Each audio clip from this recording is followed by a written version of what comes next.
Who's out there on the WFO line? That's Dr. Surface, Joe. How are you? Dr. Phil Surface. How are you doing in this time of doubt and questions? We have got a doctor in the house. How are you doing? We're doing well. Busy. A lot of things on the table, but overall doing well. Happy to be safe and relatively unscathed at this point. A little busy, but doing well. I appreciate you. Good to be here talking with you. Well, I appreciate you making the time. We started up this kind of an impromptu Friday cocktail show a week ago, and people actually liked it. It's the end of the week, and people are in a situation where it's a little stressful out there. So to just kind of have a conversation with some folks that we don't catch up with on a regular basis. We wish we did, though, certainly being back out there racing. So I appreciate you weighing in. So, Dr. Phil, give me a obviously I want to lean on your expertise a little bit because you're a doctor after all, but what occupies your days during this crisis? Well, we're still practicing orthopedic surgery and sports medicine, albeit in a much different fashion. We've had to change, the approach to seeing patients. We've shifted towards and made a big pivot towards telemedicine and telehealth to try to keep people from getting out in the community. So we've been busy ramping up that technology and making sure it's compliant and feasible for patients. And then, working a lot towards planning and preparation with the hospital and being in meetings. And the hospital has had to shift gears and ramp up for the expected cases that we may receive and sort of ramp down our elective surgery. So there's been a lot of meetings, administrative work, and a lot of stuff to occupy our time. But staying busy, but a bit different than the normal day of seeing patients in surgery. I can imagine, and unfortunately, the bummer of no drag racing as a hobby to get out there and blow off steam, or certainly to see the extended drag racing family. Now, you did mention that the telehealth virtual doctor's visits part of this. I'm a silver lining guy. I'm always thinking about how's the world going to change, right? And I think that is one of the positive things that may come out of this, because I always wondered, and I want your opinion, I'm not that sick, but I'm going to where the sick people are, the doctor's office, the waiting room, who's in there? And I always, it wasn't really possible to just be home and get on a FaceTime or get in front of a webcam and talk to my doctor. Back in the day, a long time ago, doctors would actually come to me as opposed to having all the people go to the same place and sit in a waiting room. I think that might actually be a positive thing that comes out of this. What about you? All the telehealth thing that's happening. Yes, I think it's going to be a very positive thing for healthcare, and it's a shame that crisis like this has forced this technology on us in a way that it's been forced on us. I mean, it's just unfortunate to be in this situation, but I agree with you. At the end of the day, this is a genie that's not going to be able to be put back in the bottle, and it's going to cause a major change in the way healthcare is delivered in the United States. Now, of course, it's not going to replace the doctor's visit. Of course, we have to examine people and so forth. But as you say, there's room for the chat, the discussion.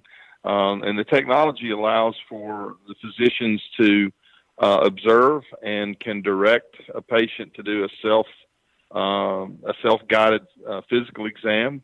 And again, I think you're right. I think that this is going to be one of the many positives that come from this crisis. I think there's others. It's hard to see. People are in despair. They're worried. They're worried about their jobs. They're worried about their friends. They're missing drag racing and other activities. And it's hard to see the future, but I think there's going to be several things positive that come from this, and the telehealth, telemedicine is certainly one of them. Tremendous. Now, I don't want to put you in any kind of awkward situation. I really wanted to connect with you and just, hear your voice and get your thoughts on what we're going through. So, you do not have to answer any questions that I might ask that might be, the kind of question that requires that you don't know the answer to, frankly. But sure. we're hearing so much out there right now, like our own Bobby Bennett, meaning drag racing family member Bobby Bennett from Competition Plus, just posted a story that he actually he got the COVID-19, and it really was very, very tough on him. And I think that was the first face that we know that came out and said, hey, I had this, and Bobby, like, willing to be the face of that. And I think it changed the attitude. I think a lot of people that I encountered were, I'm going to say it, not taking it seriously, like, this is not a thing. It's a cold. It's just another flu. Everybody, the flu happens every once a year. It's no big deal. All of a sudden, I think people are taking it seriously. How do you think that this has been handled and observed by people generally? Like, are they taking it seriously enough? Well, I think in overall, the country and the area where I'm located, among many others, have handled it fairly well. Of course, when you have a big crisis like this, there's plenty of room for miscalculations and errors in judgment. You're trying to hit a moving target, so there's mistakes that have been made, in my opinion, and will be made by policymakers and others right down the line. But I think, by and large, things have been handled well. I know specifically the hospital where I'm located has done a tremendous job in preparation, and many others have. You mentioned Bobby. Man, I'm so thankful. I mean, I've known, as you've known Bobby for a long time, and I'm so thankful that he's well. And it does put a personal touch to it. I think that this is going to pan out so that we all have loved ones, close friends, family, that are not only, we're going to have folks that are sick with the virus, but I'm sure that we're all going to be touched by some deaths before this is over with. I think this is a very serious situation, and I've said that from the beginning, extremely serious, but there is hope. There's lots of things that are working, lots of things that have the potential to make a big difference. And so these viruses are very strange actors to begin with. But I think that by and large, everyone's handled it well. Can you imagine, how we would feel if we would have had the race in Gainesville and Bobby would have been there and been sick and interacting with dozens and dozens of people? Imagine the concern that we would all have now. It would be even that much magnified. So there's been a lot of good moves made by a lot of different people. Oh, wow. Now that you mention it, okay, how about this? I'm on top of this story from prior to the Gatornationals because my father, who is 77 years old and has COPD, so he's very vulnerable.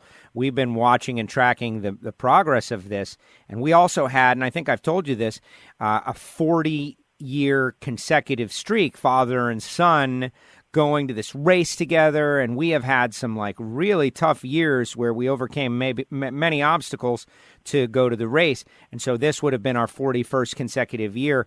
And leading into the race, 10 days out, 9 days out, etc., like we were really like laboring, like, should he go? Should he not go? It's probably not a good idea. He spoke with his doctors. His doctors told him, frankly, you're crazy if you go be around a big crowd. You're so vulnerable, etc., and so on. So he didn't go, Doc. He didn't go, and he stayed home, and he was really sad. Like, he was sad, like, oh, man. And, we came up with many rationalizations as to why it was not the biggest deal. It's like, Dad, hey, the first Gatornationals I go to without you is not because you're no longer here on the earth. It's because, you'll be there when I get home. That's a positive spin. Anyway, long story short, they pulled the plug on the race, which I thought, wow, okay, that tells me something. My point is, I hadn't even connected the dots till you just said it right now. What if they had had the race? Bobby would have been at the race. I would have given Bobby a hug. I would have said, what's up to Bobby Bennett? There's no doubt I would have been very close to Bobby Bennett because Bobby Bennett is a friend. And that alone, like, puts a new reality on the whole deal. And I read Bobby's story, and I went to the Gatornationals, and I never connected it until right now. And maybe that means I'm not the smartest guy in the world, or maybe it means that I'm just it just doesn't work that way. You don't think about all those connections until it's too late. Well, that's true. You don't, and it's perfectly understandable that you wouldn't necessarily think of those things. But being in close contact and communication with the leadership of the NHRA right up until the event, of course, those were the things that I was called on to think about when my opinion was requested. And the thing about it is, we all wanted to go to the Gatornationals. We all love the race. We love the fans. We love all of our family, our racing family, and we all look forward to getting back together and enjoying each other's company and the friendly and sometimes unfriendly competition. But this is an example of where sacrifice sometimes is necessary for the good of countless numbers of people. And who knows? It's very speculative, but I dare say that if Bobby would have been at the races, I would imagine. And I'm not 100% sure of the timing, but as a quick read through his article, it caused me to pause for a moment and think, wow, there would be a whole lot more close personal friends that I have right now that I'd be laying awake at night worrying about, in addition to the others that I'm already worrying about. So sacrifice it is what it is. It's tough, but if we realize that it's for the good, then we can do it, and we are doing it. And hey, drag racers are tough, resilient, intelligent, wonderful people. That's why I've stayed in it all these years, and I think they understand that, and I think that they're going to step up to the plate and make the sacrifices necessary to help the country, to help the sport, to help each other. And so I'm encouraged by that.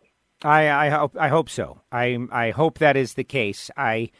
As we are all stuck in our homes, and where I live, Broward County, Florida, has just it's a suggestion, a recommendation to stay home. I've been staying home. I work from home, so it's not like the biggest change from life without going to races. Though it's I'm on the Facebook all the time, right? And so I'm seeing a lot of misinformation, and I'm sure you see it. I don't know how often you go on the social media because you are a doctor and you have things to do, but it's a little disheartening to me because I've seen a lot of information that, number one, I know is not true. And then number two, I'm not sure that it's true or not true, but it certainly feels not true.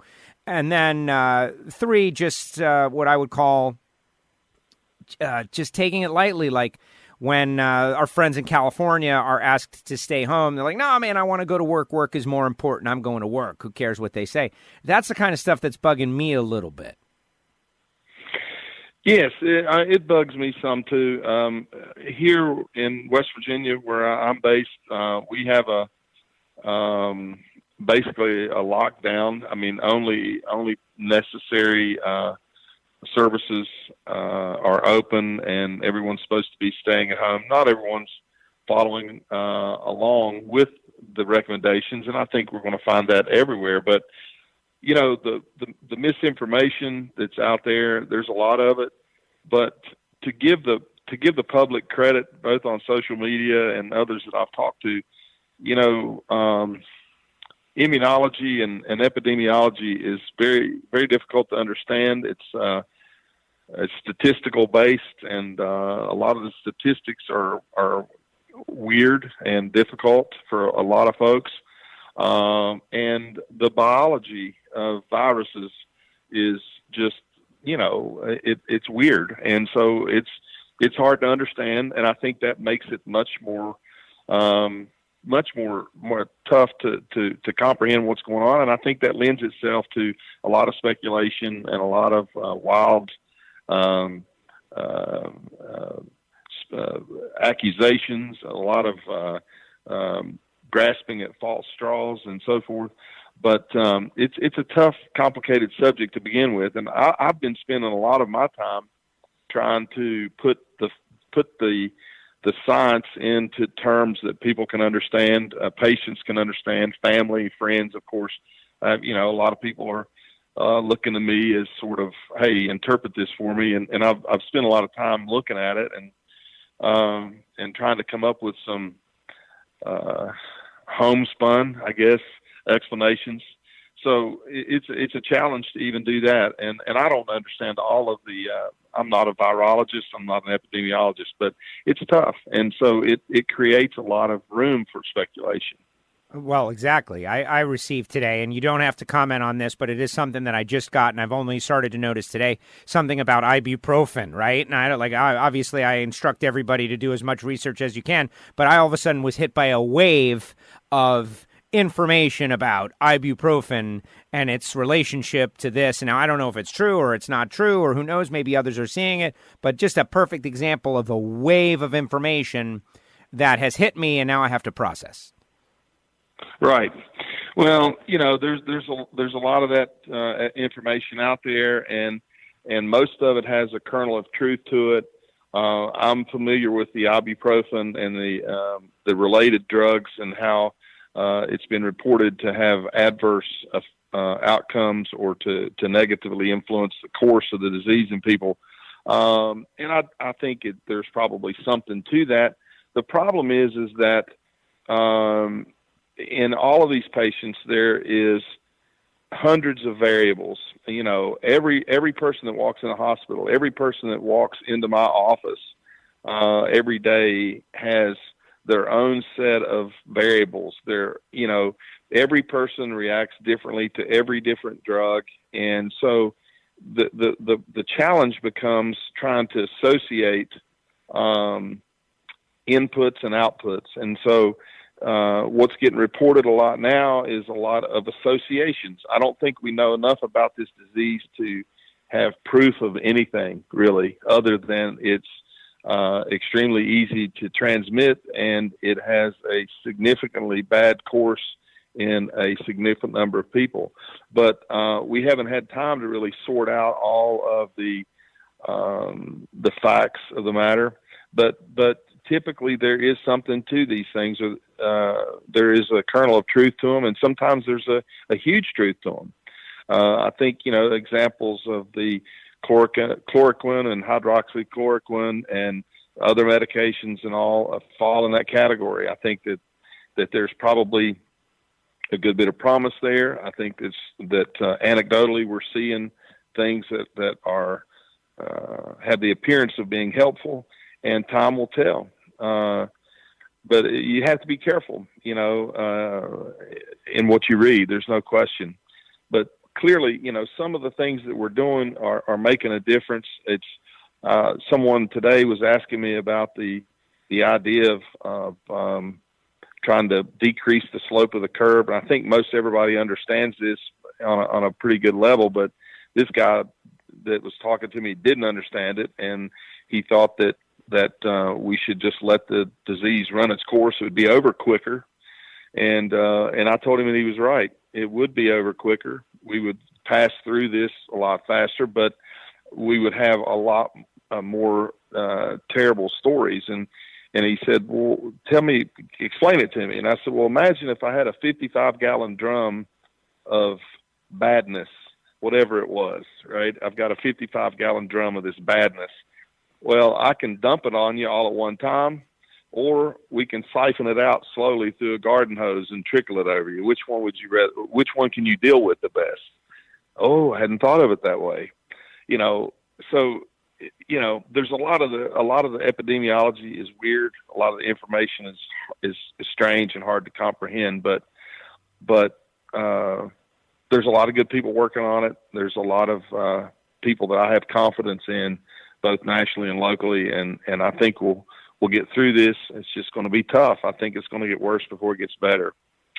I appreciate you saying that. I'm confident that you're confident. I do recognize that there are so many people. We're such a big country. There's so many people out there, and you can't blame any one of them for being ignorant of any subject, right? There are certainly many subjects that I'm ignorant of, as everybody knows, and it's just a crisis. And so all of a sudden, everybody's attention is focused, and they want to be helpful, and they're on the web, and they're moving information around, and sometimes it's inaccurate. But I like the way you explained that. In that, the badness in this case, like, man, I don't want to lose my dad. The people, my friend Paul's dad is older. All these older people that have been so great to us over these years, like they're the most vulnerable. But not just them, apparently. I'm seeing that the numbers of, the South Florida folks, the young people on the beaches, the spring breakers, the sandbars got a lot of publicity recently. And now it turns out that they're not that they were ever immune, but now they're just as much a target as anybody else. Yes, I think that overall and over large numbers, we're going to find that it is much more dangerous in older folks. But there are a significant number of younger people that this disease gets a hold of, and it can take a very sharply negative course. And so, I think we all need to be careful and do our part. I think, the fact that you mentioned that there's a lot of people that aren't taking it seriously, and those behaviors sort of show up occasionally. Sometimes they're irritating, and sometimes they're not really that irritating, but you just notice that these folks are not really doing their part. But if most people can do it, the majority is all that we need. You hear the words herd immunity. I'm sure you've seen that bandied about. Sure. And the kind of way that works is that, you distribute a bunch of seeds.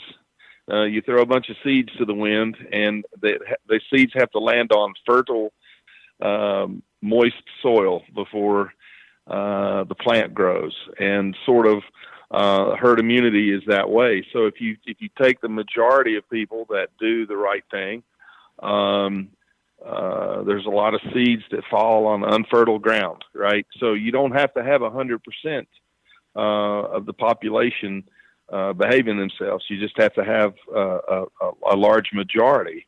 And I wouldn't want anyone to take that as a license to go do whatever they want. I would encourage people to continue to follow the president and his team, follow their guidelines with regard to stay at home, avoiding social contact and all that. I don't mean to imply that it's not that critical, because it is, but the bottom line is that a few bad actors are not going to ruin the whole barrel of apples for us, just because of the statistics and the way these viruses work.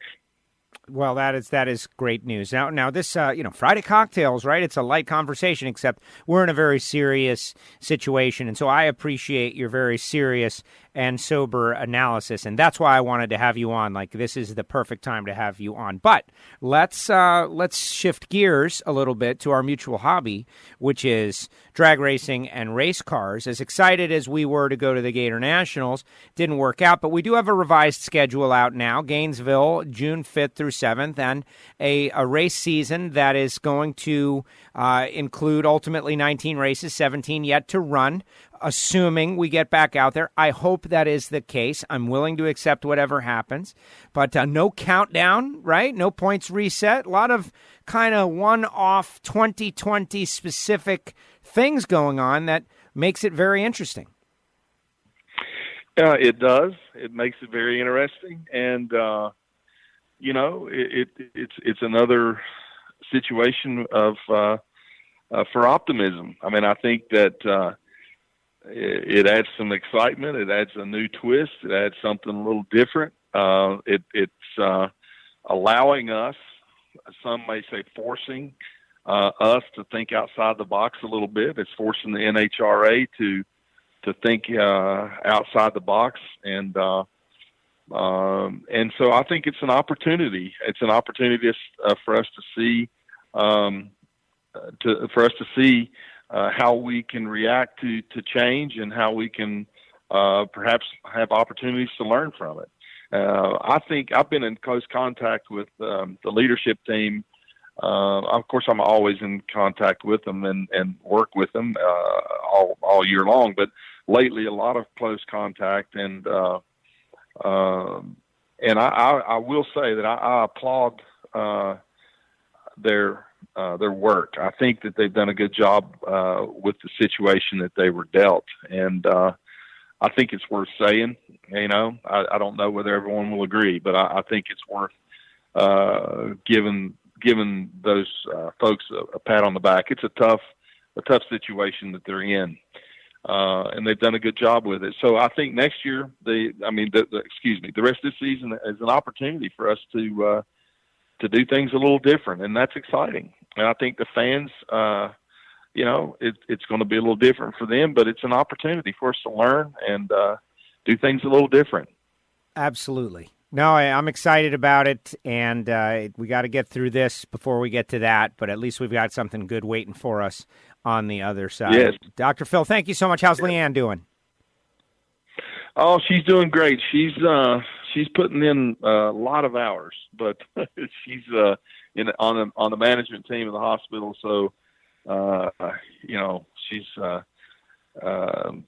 in early and home late for weeks now. But she's tough. She's smart, and I'm glad that we have people like her in the position she's in, because she's a problem solver. So I'm proud of her, and she's doing great. I appreciate you asking.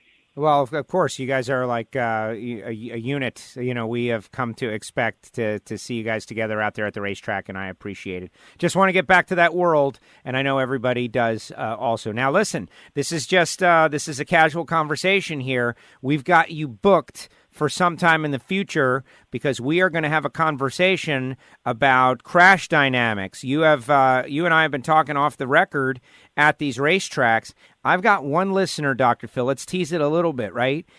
He incessantly posts on our Facebook page about safer barriers being involved in drag racing. Like, you guys need safer barriers. And I keep fighting back against him. It's like, Dr. Phil says that's a bad idea. And there's a lot of people that say that's a bad idea. And if it was such a great idea, we would be doing it. Like, these people are not, they're not masochists. They want to keep their drivers safe. And so that's a conversation I want to have with you. I know we're going to have time maybe in the coming weeks, but tease it a little bit, because there's a lot going on there. Yeah, I look forward to that conversation. I look forward to talking to you about that. I think it's cool that you have people that are passionate about safety. I think it's cool that people are bringing that to the table and discussing it with you and bringing it up and wanting to move the ball forward. I think it makes for good conversation. It makes for good topic to I won't say debate, but to review with people, because once again, that is a tough physics problem, and it really requires a lot of thinking that is maybe outside the box to really go through all of the algorithm associated with safer barriers. It's a much bigger equation than people think. So I think that would be a great conversation. And but man, it's cool that people are bringing it up. It's cool that people are thinking about it, and I think it's cool that people, fans and others, are always pushing us to focus on those things that are important in the sport. And one of those things that's important, maybe the most important, is safety. So that's cool. And it'd be great to talk about that with you, Joe. I'd love to do that at any time. All right. Let's make an appointment right now as we work our way through this health and medical crisis, and we get closer to talking about drag racing. That's something that's definitely on the list. We'll do it. But Dr. Phil, I appreciate you jumping on here and having a little fun with us. End of the week, fun, giving us some solace and a calm voice in a storm. I appreciate it. We've come to expect that from you out at the track, and now we're getting it here in this tough situation. Thank you for doing it. Thank you for taking the time out of your schedule and and hanging out with us. Yes, thank you, Joe, and thanks to all your fans. You got a lot of loyal followers out there that really love the drag racing world, and they love what you do.